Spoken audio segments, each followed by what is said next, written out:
Hey guys, it's Jennifer. This is a new offering for me. So what I'm going to start doing is bringing the card readings that I do every week in the group.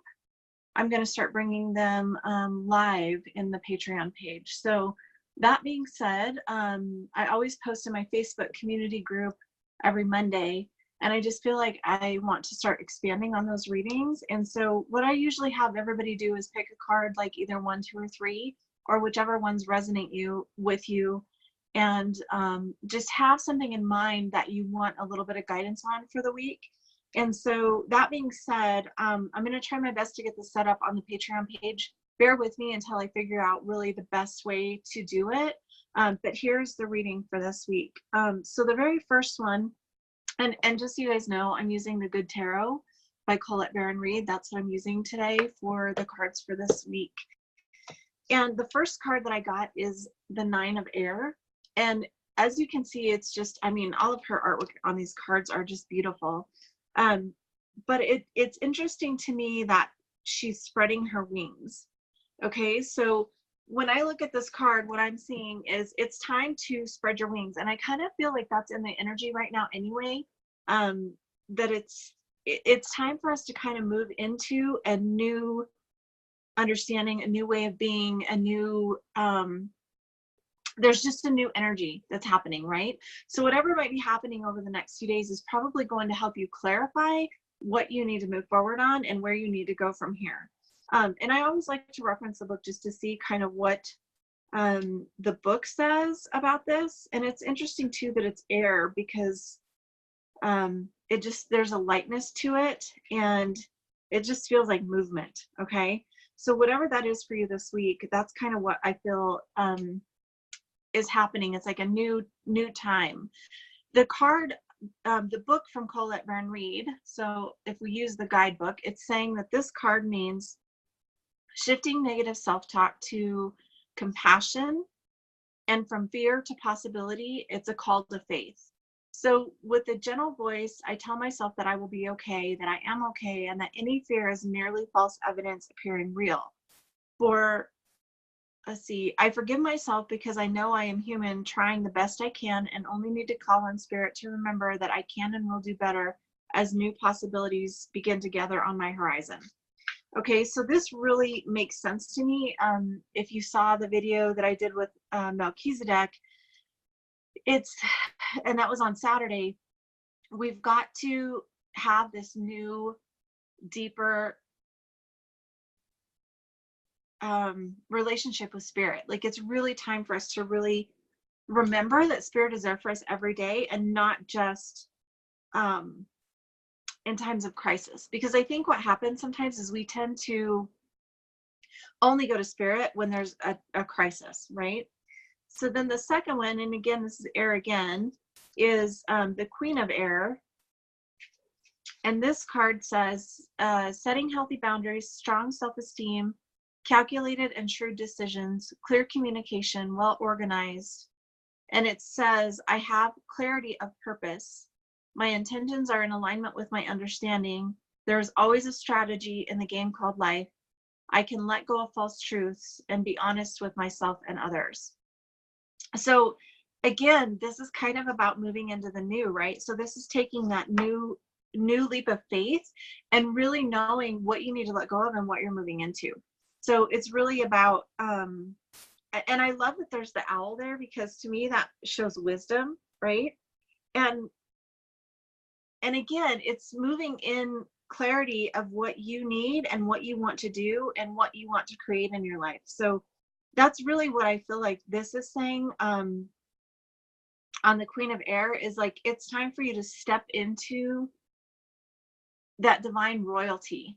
And I don't mean that in a snobby way or anything like that. But the one thing I've always told my kids is, you're the daughter of a king, or you're the son of a king. You should be treated as such, and you should treat people as such. So treat your life with dignity, but also know what is right for you and what you need to do for yourself. And I kind of feel like that's what that is about, is really understanding and knowing what your boundaries are, and having self-esteem for yourself, knowing what's right for you and what isn't. And then the last card was the 6 of Fire. And so you know, it's interesting, even though it's fire, it's, see, you can, well, here, I didn't show you this card. Like I said, I apologize. This is new. So this was the Queen of Air. And then the last card is Six of Fire. And look, what's interesting about this is the balloons are rising, right? It's fire is the fuel that helps them rise, but they're rising. And it's almost like we're going to new heights. We're going to new territory. We're moving into the unknown, is kind of what I feel like the energy for this week is. And so, let me look at her cards and see, because I like to know what they intended with when they created the deck and when they created the cards. I always put my own take on it, but I also like to know kind of what her intention was. Oh, it's stepping into the limelight, being an enlightened influencer. I generously model my transformation. So again, that's what I just said, moving into new heights and moving into new territory. So it's, again, it says, I generously model my transformation so that others might be inspired. I put my light atop a hill so it can shine forth, helping others to find their way. I remain aware of shadows and people who have trouble basking in the warm light of higher awareness. I bless them, but do not dim my own beacon. It is time to renew my trust that I am contributing to the highest good of all in my own unique way. This is just so powerful to me. Like, everything about this, it feels like the energy for right now and for this time. Like, and again, I think we all need to come to a new, deeper, spiritual connection. Okay, so whichever one of these you resonate with the most, also take into consideration what the spiritual effects of that is. And it is about being in your power, right? So the overall theme that I got whenever I pulled the cards, I actually wasn't going to do this, but it was on top of the deck. And when I got ready to read it for the group, I just decided that I needed to read that card too. And so it's the Hierophant card, and it's saying spiritual practice, which is what I've been saying, right, this whole time. So when this card appears, it reminds me to be committed to a spiritual practice to ensure a conscious contact with my higher power. When I have a daily practice of prayer and meditation, steeped in gratitude and committed to being a co-creator, life works out in wondrous ways. So like I was saying through this whole thing, like, I really do feel like out there in the, you know, in the world, in the collective, in your, you know, in your neighborhood or whatever, I feel like people are going to be struggling a little bit at this time. But if you can keep in mind where you're at on your spiritual journey and keep the idea that it's time to dive deeper, because some of the things that are going to happen we may not understand it on a human conscious level. And it's really time to start bridging that gap. Like, we've got to step into a different kind of being. Like, every day needs to not just be entrenched in human stuff. We've got to start bringing the spiritual aspects into it as well, because it's the only way we're going to be able to understand. We're not going to understand with our human brain. We're going to understand with our deeper heart, with our divine connection. That's where we're going to know that everything is okay and that everything that's changing is supposed to change. And I really feel like it's all about moving into this new energy. So I hope you guys enjoy the reading for this week, and I will talk to you soon.